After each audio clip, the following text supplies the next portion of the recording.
नमस्कार, मैं शाहाना मलिक और आप देख रहे हैं दैनिक अयोध्या टाइम्स न्यूज चैनल। आइए बढ़ते हैं आज की बड़ी खबर। गाजियाबाद के घंटाघर स्थित रामलीला मैदान में कश्यप निषाद संगठन द्वारा आयोजित महर्षि कश्यप जयंती कार्यक्रम में उत्तर प्रदेश के डिप्टी सीएम केशव प्रसाद मौर्य मुख्य अतिथि के रूप में शामिल हुए। इस अवसर पर बड़ी संख्या में समाज के लोग मौजूद रहे और कार्यक्रम में उत्साह का माहौल देखने को मिला। कार्यक्रम को संबोधित करते हुए डिप्टी सीएम ने कहा कि पहले उत्तर प्रदेश में विपक्षी दलों के शासन में अराजकता का माहौल रहता था, लेकिन आज भाजपा सरकार में विकास और कानून व्यवस्था दोनों मजबूत हुए हैं। उन्होंने कहा कि प्रदेश में हर वर्ग के लिए योजनाएं जमीन पर उतर रही हैं और जनता को उसका सीधा लाभ मिल रहा है। महर्षि कश्यप जयंती के महत्व पर बोलते हुए उन्होंने कहा कि ये कार्यक्रम पूरे उत्तर प्रदेश में मनाया जा रहा है और वे स्वयं भी कश्यप गोत्र से आते हैं, इसलिए ये आयोजन उनके लिए विशेष महत्व रखता है।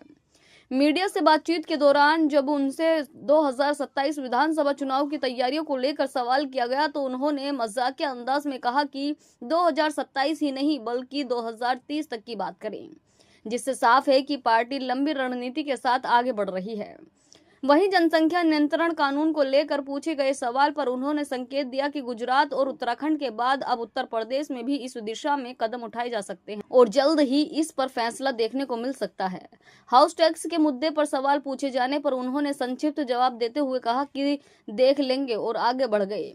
कार्यक्रम के दौरान मंच पर कई गणमान्य लोग उपस्थित रहे और पूरे आयोजन में सामाजिक एकता और राजनीतिक संदेश का स्पष्ट संगम देखने को मिला। देखिए गाजियाबाद से हमारी खास और विशेष रिपोर्ट। इसीलिए उन्होंने गरीब कल्याण की योजनाओं को सर्वोच्च प्राथमिकता दे करके केवल उत्तर प्रदेश में नहीं, केवल गाजियाबाद में नहीं, पूरे देश के अंदर प्रधानमंत्री आवास योजना को शुरू किया गया।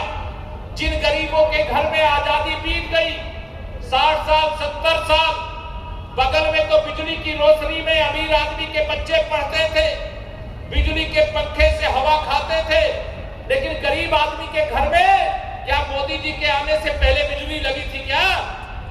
बताओ, लगी थी क्या?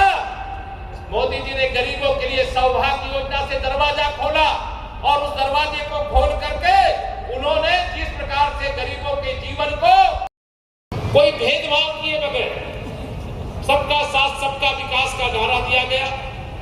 देश की एकता और अखंडता को मजबूत बनाने के लिए बड़े से बड़े, कड़े से कड़े कदम उठाने का काम किया गया।